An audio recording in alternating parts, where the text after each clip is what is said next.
व्यवसायी बंधुगण युव बंधुगण माँ भौणी माने एवं प्रेस बंधुगण आज जो भली भाव में कोटगढ़ साधारण जनता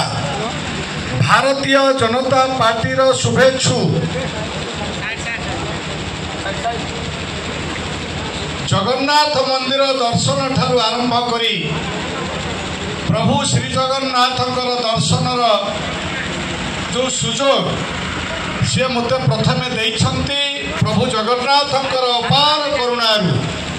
आपण माने समस्ते मिसी आज केंद्र रे माननीय नरेंद्र मोदी नेतृत्व रे भारतीय जनता पार्टी सरकार एवं ओडिशा रे माननीय मुख्यमंत्री मोहन चरण माझी नेतृत्व रे बीजेपी सरकार डबल इंजिन सरकार आपण माने करिवार सुजोग देइछंती। तेणु आपण माननकु सर्वप्रथमे धन्यवाद देवी आपण जो ढंग रे आज मो उपरे स्नेह सदिच्छा शुभेच्छा आशीर्वाद ढाली देइछंती जो बले भाव में मतदान करी आपण माने मते कंधमाल पार्लियामेंट रे विजयी कराई से आपण मान को धन्यवाद देवी। बंधुगण आज समग्र देश रे विकास यात्रा चली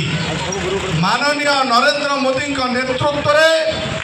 समग्र देश को विकसित भारत वर्ष करबा पाई तांकर जो स्वप्न रही ओडिशा को ता साथरे जोड़िबा कंधमाल को ता साथरे जोड़िबा एवं कोटगढ़ ब्लॉक को ता साथरे जोड़िबा आपण मान तो संकल्प नहीं छंती आज तार परिप्रकाश हेछि आपण मान को उत्साह उद्दीपना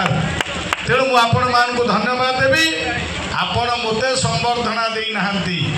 मु आपण मान को संबर्धना दबा को आसीचे कारण आपण माने आपण को शक्ति भोट माध्यम रे गोटिए गोटिए भोट माध्यम रे मते देई छंती जो भली महिषामर्दिनी दुर्गा को समस्त देवादेवी तांको अस्त्र शस्त्र देइथिले एवं महिषासुर रो मर्दन हेइतिला आपण माने जानि छंती।